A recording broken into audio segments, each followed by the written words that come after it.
Hi everyone again. My name is Anh TranLy. I'm the CEO and co-founder of Cleantech. Our agenda today will be first I introduce a bit about myself and the inspiration for me to follow this entrepreneurial pathway, which is climate change. Why it impact me so much?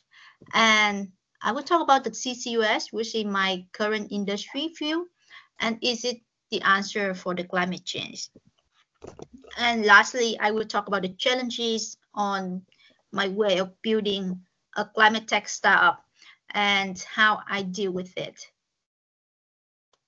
So first, I used to be a British student, and people thought about us as doing something very complicated, very high-level science, but actually, as the multiple days of questioning about my ability, conquering the scientific challenges.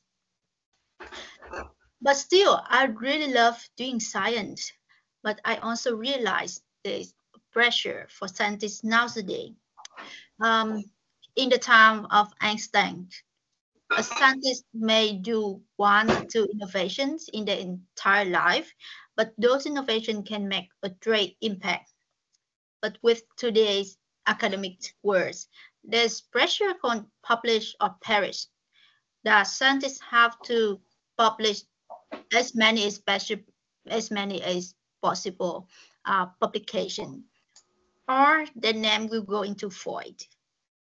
I don't really like that because I want my science to be impactful. It's not just collecting data and publishing. It should make some meaningful impact in the world. So then at the end of my PhD journey, I tried many different ways. I joined the consulting club at the university. I joined the startup club also. I learned how to do, how to pitch the idea, how to find the value proposition in our innovation idea. And that's where I found that my knowledge, my work can be a lot broader, and it can even be more exciting than just the academic pathway.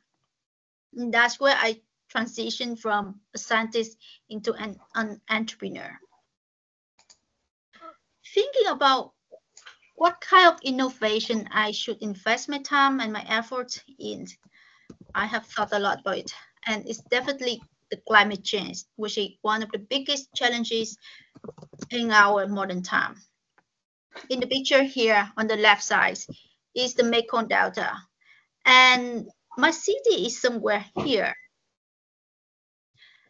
And in less than 50 years in the future, if climate change keeps happening at this rate, there may be more than 60% of my hometown of the Mekong Delta will disappear under the seawater.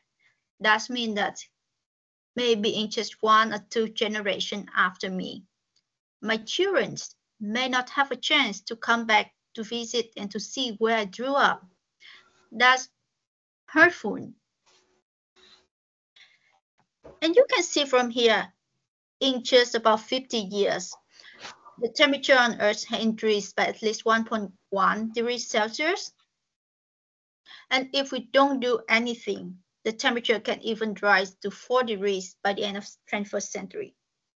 Although those numbers are very small and insignificant, the actual effect of them is enormous. Last year, we witnessed the terrible wildfires in BC and Alberta. And it's not just a one incident. Now wildfire will become a norm for every year, like we see again in Jasper and Alberta this year. And during the time I came back to Vietnam for my personal business, it right at the time of the Typhoon Yagi hit hard into our land. And if we don't do anything, those terrible disasters will just happen more and more often with the extent is even increasing. And that's why people turn into CCUS. If you are not familiar with CCUS, it's the short term for carbon capture, utilization, and storage. Under the term is CCUS. Most of current venture nowadays are only focused on the CCS, which is they capture the CO2 from source and they build very long pipeline to transport that captured CO2 and pump it deep underground or deep under the seabed. So the whole concept looks very promising on the paper because we can capture CO2 and hide it away. But in reality, that practice costs a lot of money and a lot of energy. And to have energy, somehow we will emit CO2 also during the process. And by the end of the day, because CO2 is considered waste, the whole process will just cost money without generating any economic benefit. On the other hand, CCU, or carbon capture and utilization, considers CO2 as a resource that we can make economic benefits from it.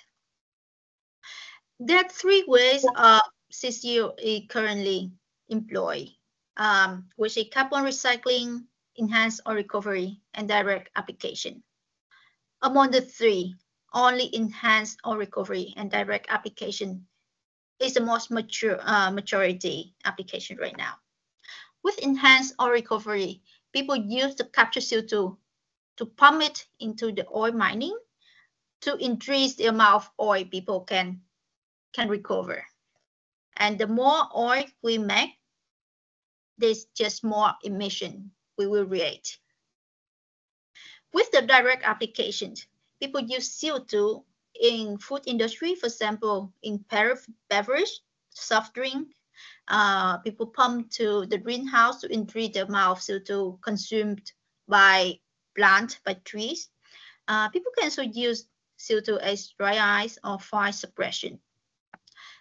On those are great. But if you look at it, we cost a lot of energy to capture CO2. But then all of those applications, we just release CO2 dry when it is used.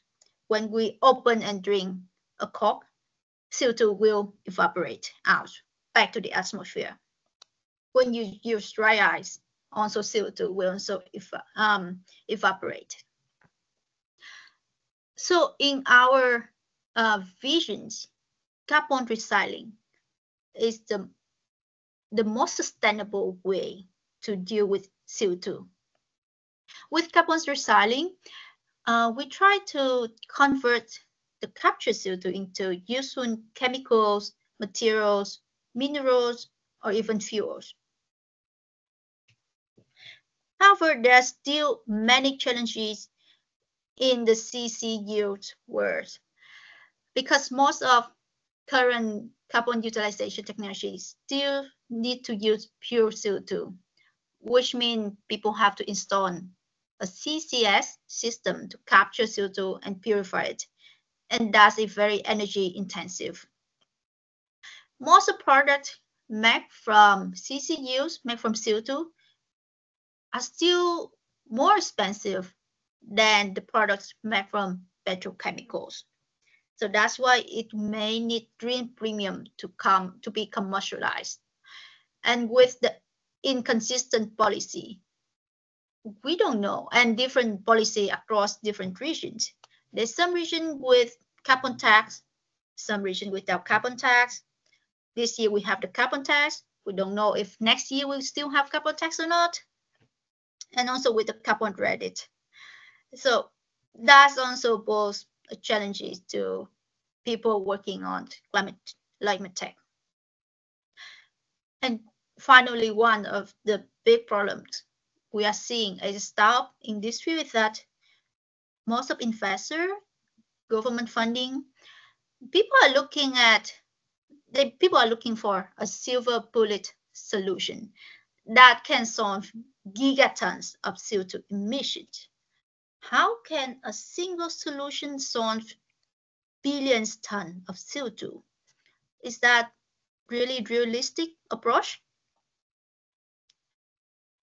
And not only about the specific about the fuel, but the general challenge for climate tech startup is that climate tech startup it usually defines as bringing hard technology into hard market. And why I say that is the hard technology. Beside the climate tech software, which is in the group of software. What I focus today is the climate tech in the hardware world. So usually we all know about the clean startup business model that people try to scale up and commercialize as fast as possible.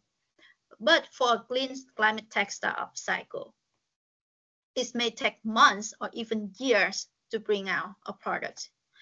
So the hard technology need and require long development cycles, and it needs to be brought into the hard market, which is usually a mature market in the hard heavy industry.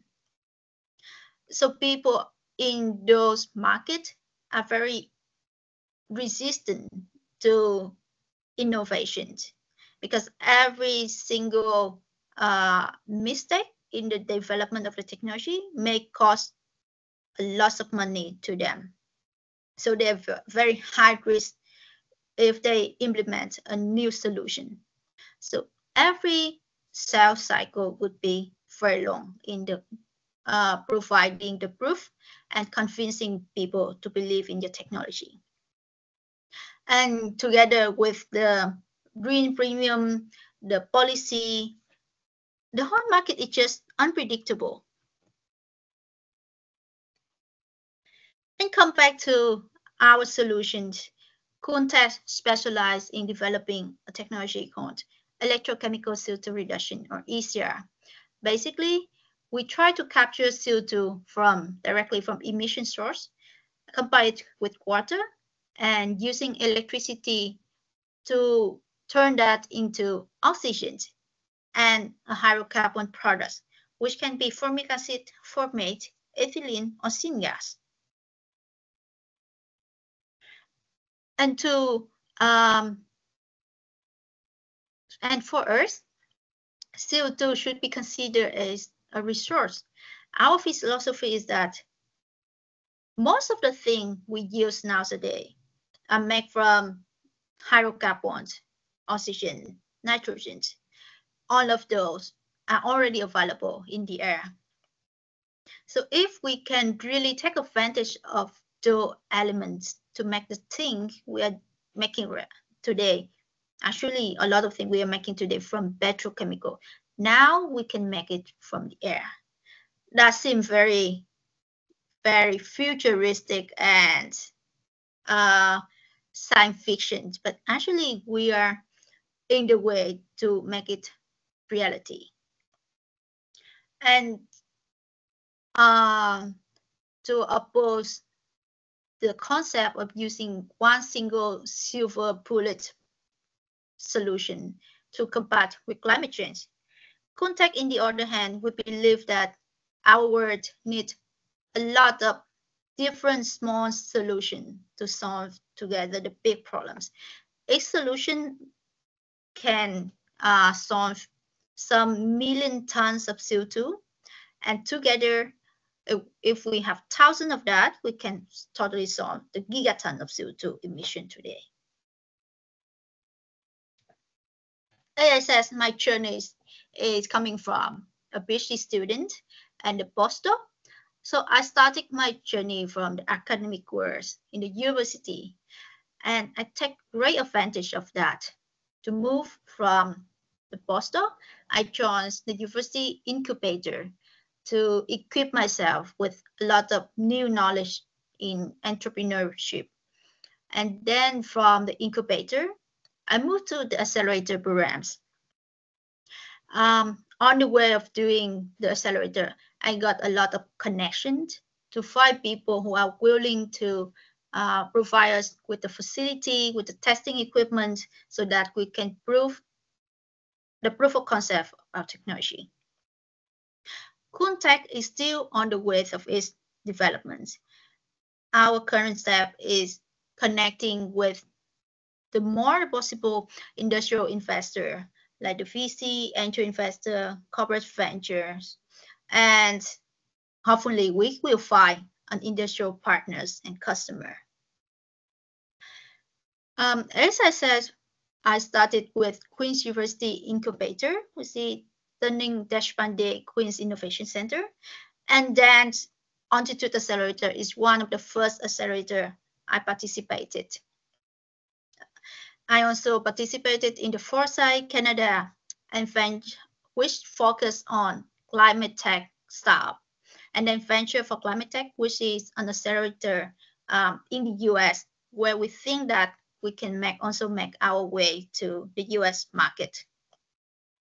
With the technology validator, we have a great collaboration with Green Center Canada, where we prove our first MVP.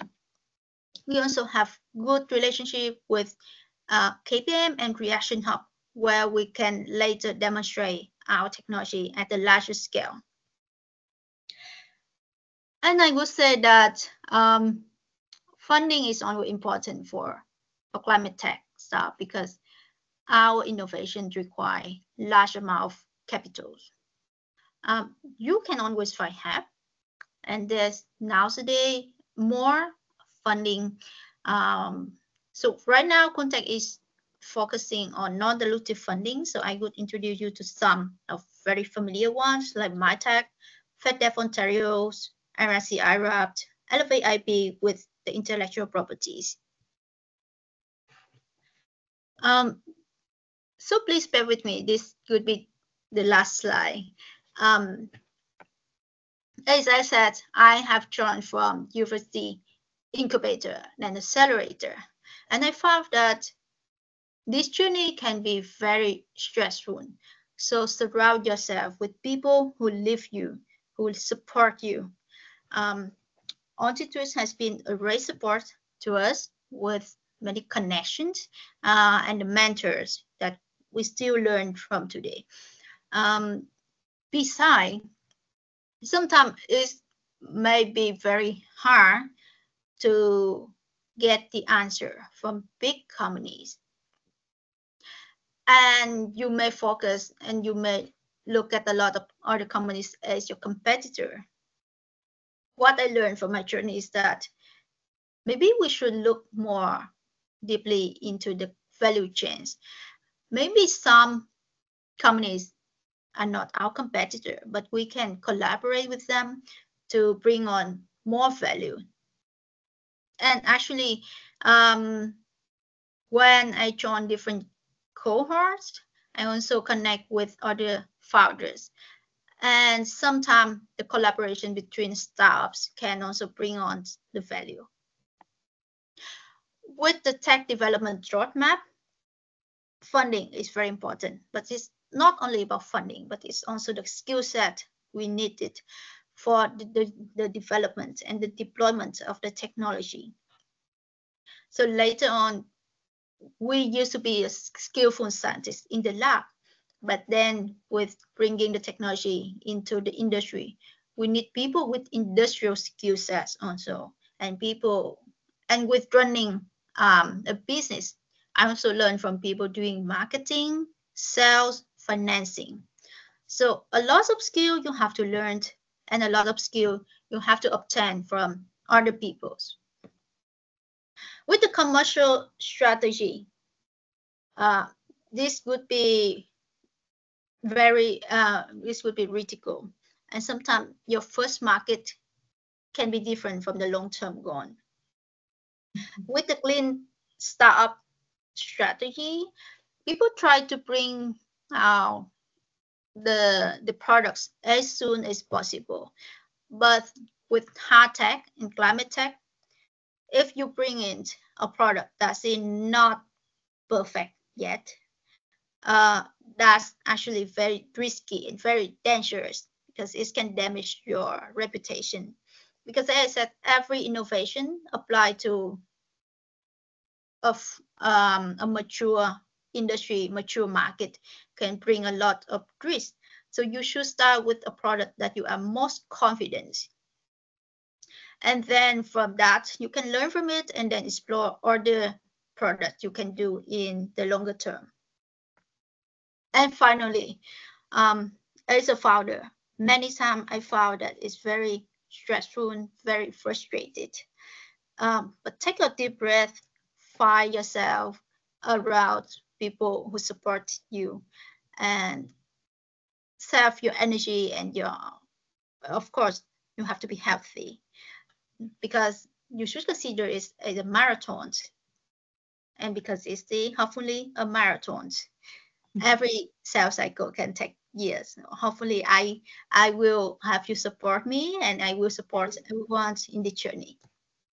So thank you very much for your patience and your attention. Thanks. Thank you so much, Anne.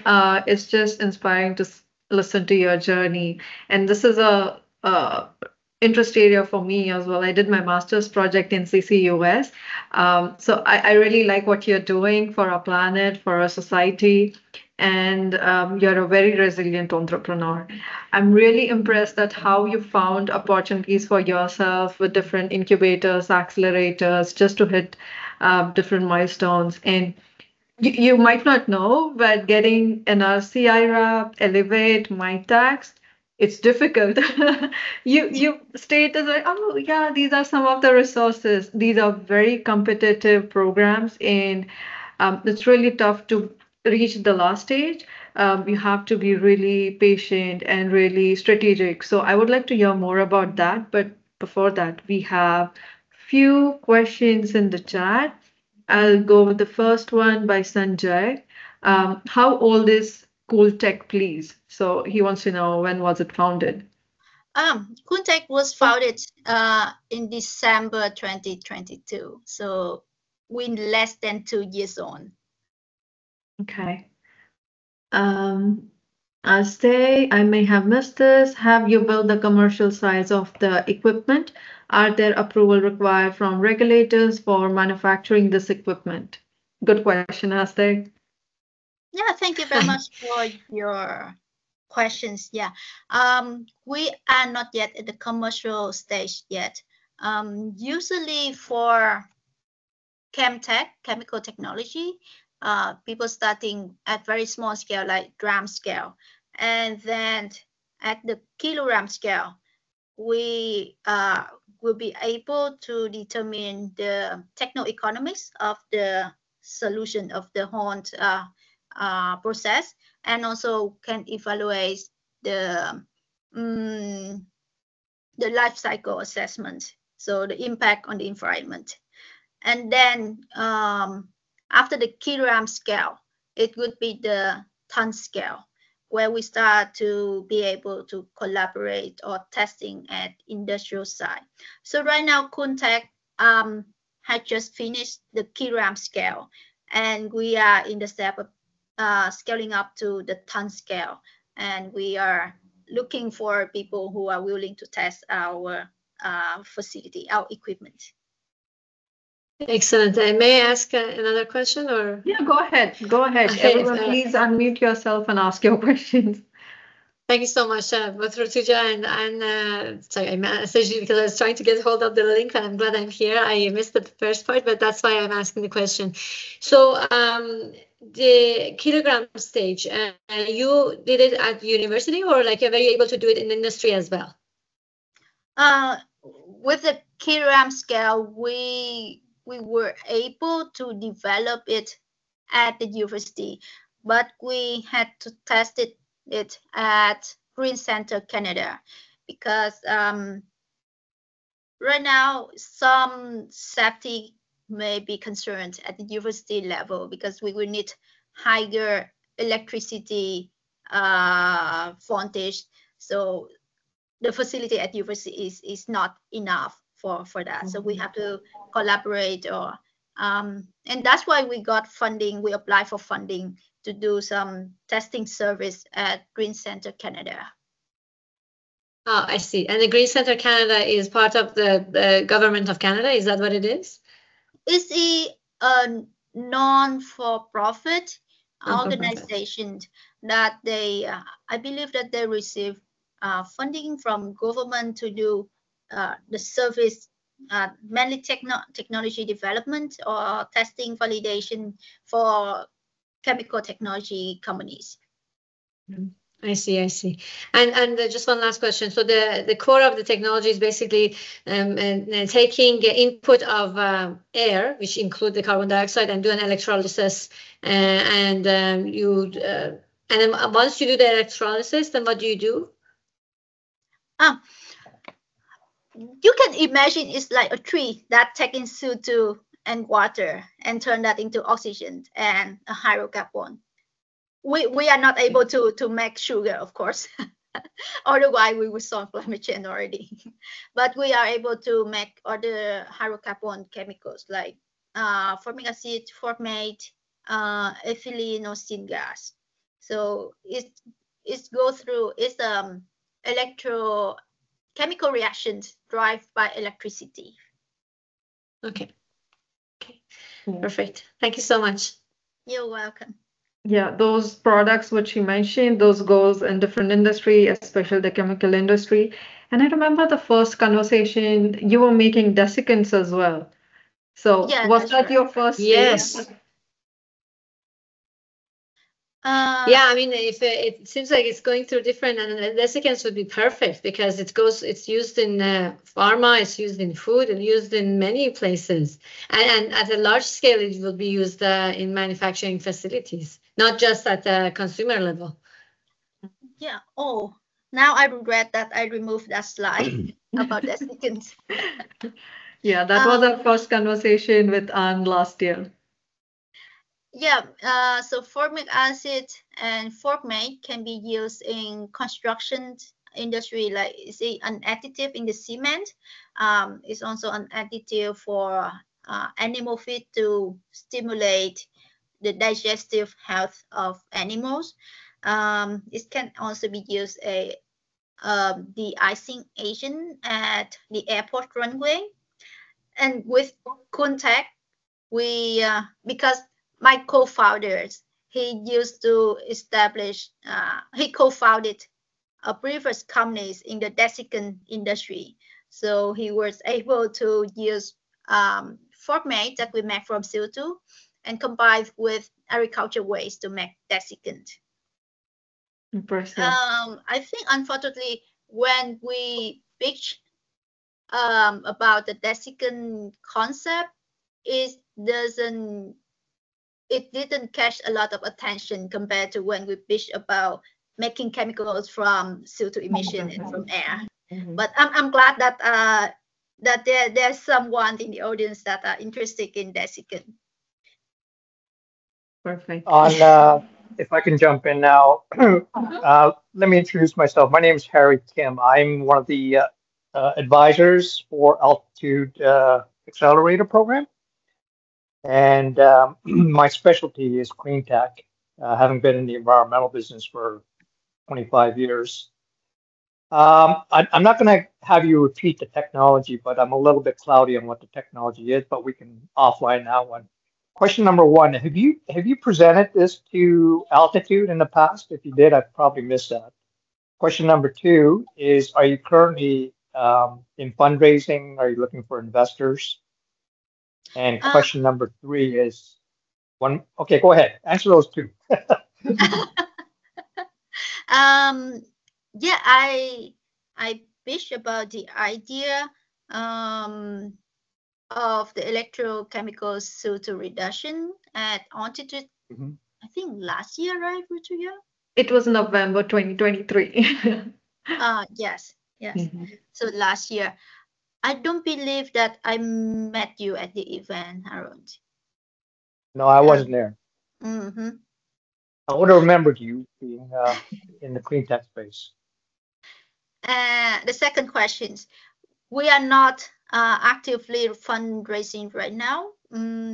because there are a big technical milestone that we want to hit, which is the ton scale, 1 ton CO2 scale that we want to hit. That would be a critical milestone, because after that we just need to stack the cell in parallel to reach a bigger scale. But we are currently get approached, and also in the communication with different VC and investor, just to get to know them and to see which ones share the same mindset with us, the same purpose with us, and what fits in the future. So we plan to fundraise in the middle of next year. Yeah, around summer next year. Okay. And it sounds like you have lots of advisors on board. If you need another one, I'd be more than happy to help you out in whatever capacity. Just some bit of market intelligence. Your presentation reminds me of another technology company, and you might know them. They're called LanzaTech. Lanza. Yeah, I think. And they're essentially doing what you're doing. I don't know if the technology is the same or similar, but essentially taking carbon from the air and converting that to energy. Yeah, they use they're farther biology. along. They're further along in terms of maturity. Go ahead. Sorry. LanzaTech, they use microorganisms, so biology. I used to be a biotechnologist, so I kind of understand the technology. For me, biology is a bit more unpredictable than chemical reaction. Chemical reaction is really A plus B into C. Yeah. So, but for with Cleantech, we also do carbon conversion using electrochemistry. But as I said, I believe that we need many different solutions by different kind of technology to solve the problem. So I totally support LanzaTech. And the market needs more people in the market to make it work. And sorry, what I interrupted you somehow. No, that's okay. That's fine. I just want to make sure that you're aware of that. It sounds like it's fundamentally two different processes, biological versus chemical. So yeah, I'll leave it at that. And again, feel free to reach out. I believe we're connected on LinkedIn, but I'd love to find out more about your technology. May you leave your contact in the chat so that I can reach out to you later? I can do that. Yep. I can do one better. I'll connect you with Anne on email. I think I have her one pager too, so you'll have a context of everything that she has done until now. And thank you for joining, Kim. I'll definitely connect you on email with her. Thank you. Perfect. Thank you. And we have some comments. I have one more question. Yeah, go ahead, Aste. Sorry, just one more thing. And you said that you're now going to move on to the 1 ton experiment.